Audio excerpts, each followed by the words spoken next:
Hello, I'm the Nostalgia Critic. I remember it so you don't have to. Mighty Morphin Power Rangers. I have to admit, growing up, I wasn't really a Power Rangers kid. I was more in that Ninja Turtles X-Men kind of crowd. In fact, when the show first premiered, I remember saying to myself, there's no way this is gonna catch on. People can't possibly be this stupid. And this is why I'm not in the stock market. The show, about 6 bland teenagers who saved the world from Japanese stock footage, was such a huge hit that they eventually made a movie about them in 1995. And does it suck balls? Major balls. In fact, the only difference between the movie version and the show is that the movie version actually has a budget. But instead of using it on mind-blowing special effects and high-tech wizardry, they used it to go skydiving. In fact, that's how the movie begins, with skydiving. Like someone threw a whole bunch of money at the producers and they said, "Yeehaw! We're going skydiving! Bring the camera along! I'm sure we'll fit it in the movie somehow!" And as you probably would have guessed, it's an entirely pointless sequence. Now, the first thing you Power Ranger fans might have noticed is a changing cast. In the film, we see there's a black girl and an Asian boy. But wait a minute, wasn't there originally an Asian girl and a black boy? Well, the problem with that is that the black boy was put in the black suit and the Asian girl was put in the yellow suit. Not very political correcto. When the producers realized racial stereotyping isn't in at the moment, they got rid of the 2 actors, saying there was an intergalactic unemployment line that needed waiting in, and replaced them with the 2 you see now. However, the 2 cast members that sadly remain the same are Bulk and Skull, the supposed bullies of the group. Which I always found kind of strange. If they don't like the Power Rangers and they're always picking on them, why do they hang out with them all the time? Hey guys! Huh? You might want to slip those on.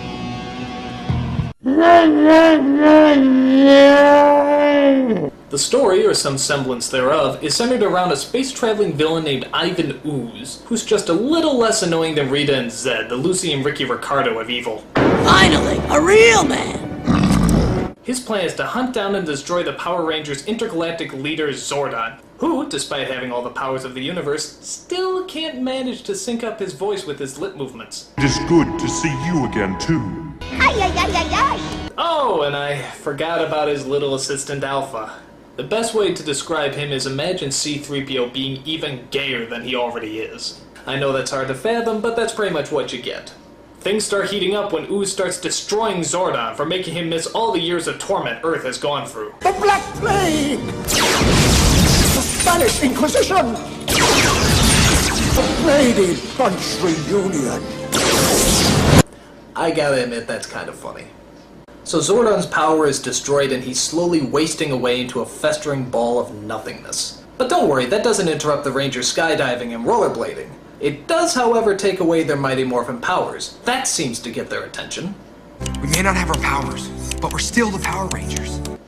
I'm gonna disagree with you there, Tommy. You see, being a Power Ranger implies that you have actual power. So, without power, you're just a plain old Ranger. And trust me, they're not very powerful. Especially when trying to protect picnic baskets. Alphabet tells him that the only way to save Zordon is to find the Great Power that's located on a planet far, far away. The Great Power? Well, what's that? Where did it come from? How does it work? Well, this movie has far too many action sequences to worry about tiny little things like plot. However, it does take time to tap into our emotional sides. Zordon, you can't leave us! Ever since you came into our lives, you've been like a father to us all. Yes, I think we can agree that Zordon has been like a father figure to us all. Where are these kids' parents? I mean, seriously, do they ever show up? Are they so inattentive that they don't even know that their kids are on another planet fighting giant black chickens? Do you think they even know that their kids are Power Rangers? How do you miss something like that? And just when you thought this movie couldn't get any lamer, take a look at what pops up next. I am Dulcia, Master Warrior of the planet Phaedos. The planet what? Come on, you can find more convincing names than Star Trek word jumble. So apparently she fights off the birds by swinging these 2 sticks together, throwing them into some kind of hypnotic trance. Yeah, how is that supposed to put you in a trance, just taking 2 sticks and swinging them up and down, up and down, up and down, up and down, up and down, up and down, up and down, up and down, up and down, up and down, up and down, up and down, up. You win this round, Dulcia.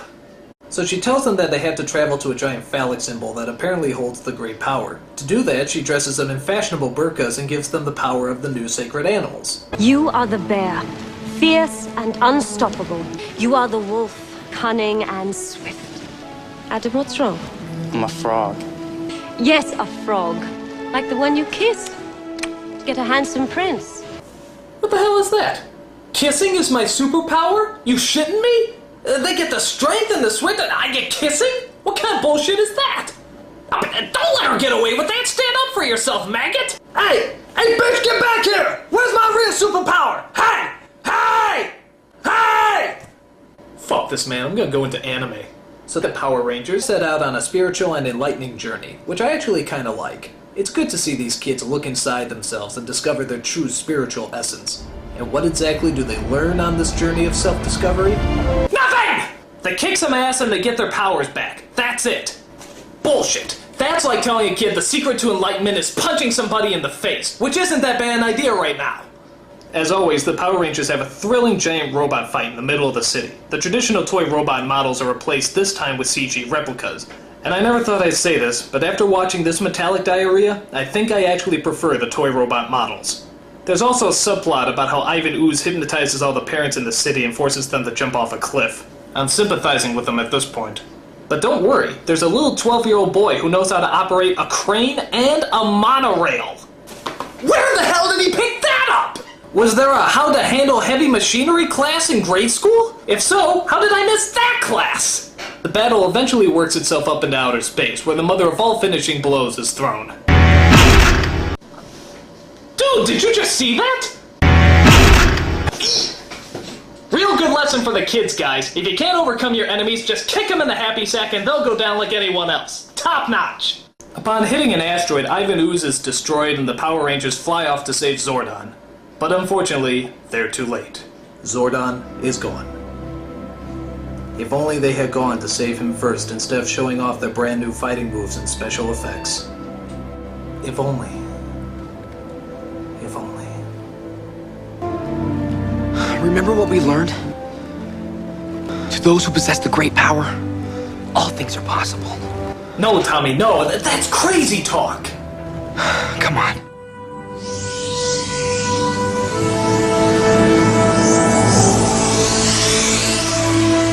Can it be?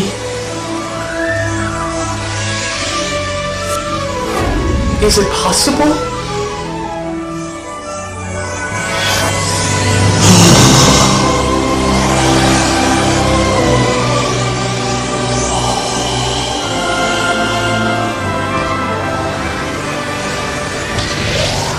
Wait a minute. If the great power has the ability to do anything, couldn't they just use it to destroy Ivan Ooze in the first place? This movie makes no sense! Nothing about the Power Rangers does! How come the monsters always land in the exact same city? How come the city turns into a canyon whenever the fight scene's about to happen? How come nobody recognizes the Rangers even though they wear the exact same colors every day? How come they always move like they have Tourette's syndrome? How come Rita's voice never sounds right? How come they dress up like NASCAR mannequins? How come it's sunny in space? How come Alpha's so gay? How come Kimberly's so hot? Why? Why? Why? I'm the Nostalgia Critic. I remember it so you don't have to.